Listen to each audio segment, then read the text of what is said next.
Saudara, ulasan lengkap mengenai survei Pilkada Jakarta yang telah tadi kita bahas kembali bersama analis politik Universitas Paramadina, Ahmad Hoirul Umam. Selamat siang, Mas Umam, melalui saluran Zoom. Selamat siang, Mas Diandra.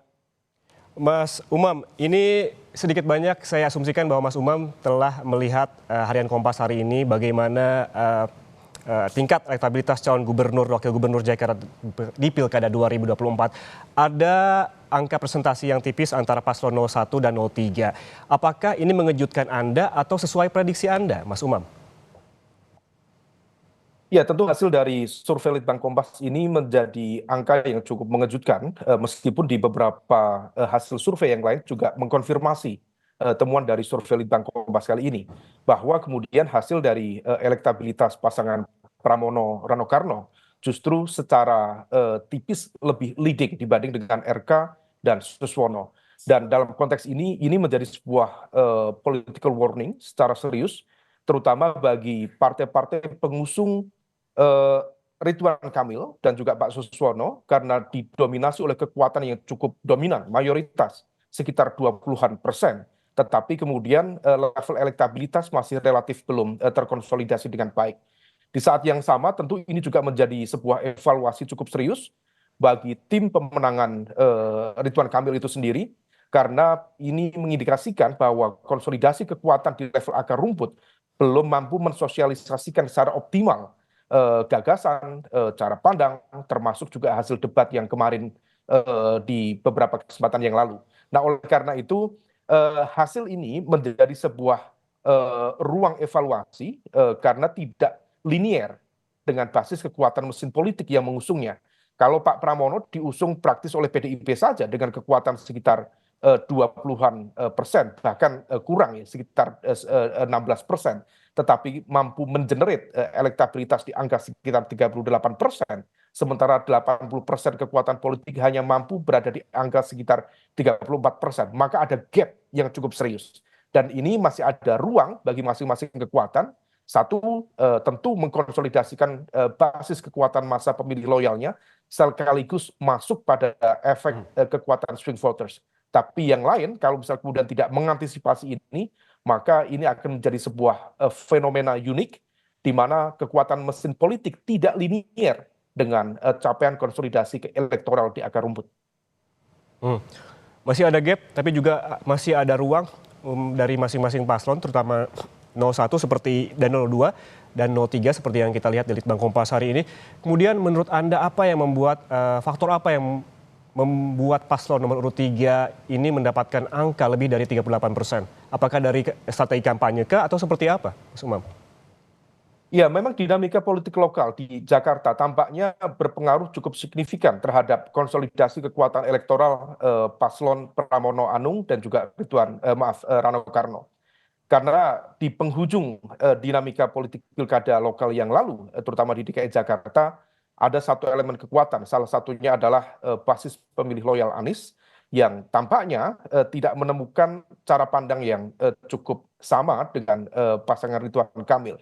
Sehingga ketika kemudian di beberapa menit terakhir yang lalu ada upaya konsolidasi Anies Baswedan misalnya dengan PDIP. Kemudian hal ini memunculkan cara pandang terutama di basis pemilih loyal Anies untuk memberikan dukungan kepada elemen kekuatan yang dianggap memiliki kedekatan secara politik.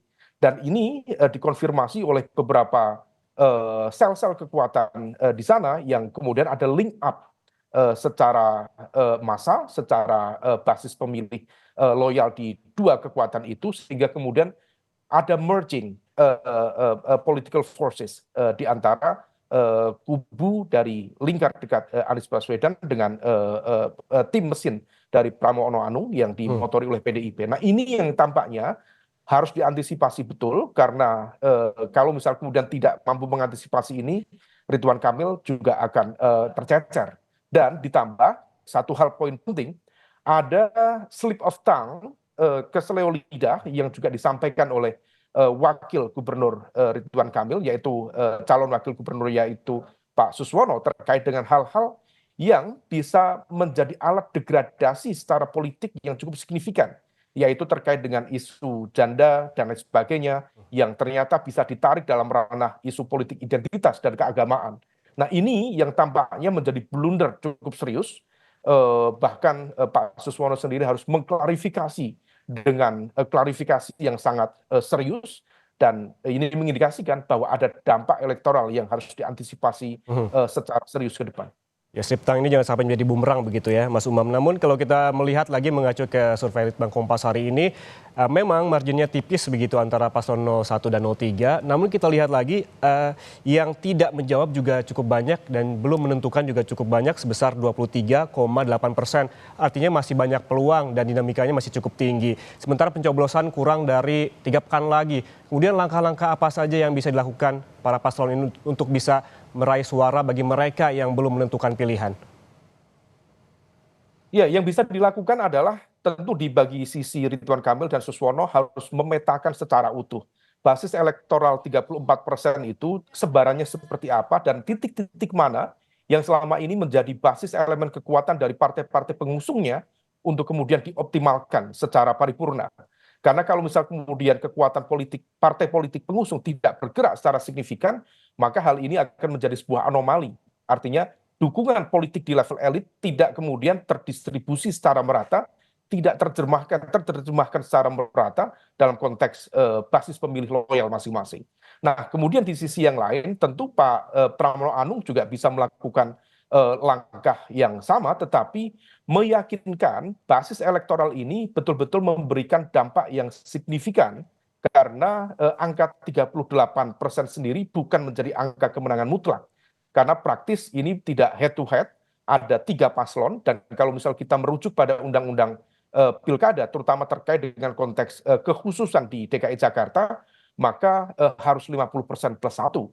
Maka kalau misal kemudian tidak mampu menembus angka 50%, maka harus dilakukan pemilihan lanjutan. Nah, yang bisa dilakukan adalah mencoba untuk melakukan infiltrasi secara lebih masif, terutama kepada segmen swing voters yang tampaknya masih cukup masif di angka 23%. Meskipun 3 minggu sebelum pencoblosan, 23% itu relatif kecil. Artinya bahwa pengkubuan per hari ini sudah terjadi, meskipun gap antara kubu 01 dan juga 03 secara umum terdistribusi secara merata, meskipun ada gap yang tadi bisa kita lihat sekitar 4%, dan itu meaningful dalam konteks persepsi publik ke depan.